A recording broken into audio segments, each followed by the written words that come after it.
はい、皆さんこんにちは。レイヤースタジオまちづくりの実践豚橋ヒカキンカカンでございます。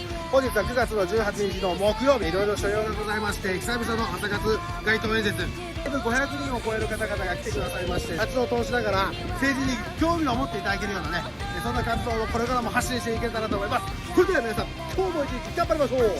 いってらっしゃい。今日の朝活街頭演説で4月にオープンの予定でしたね。新図書館郷土資料館がずれ込む話、お伝えをさせていただいております。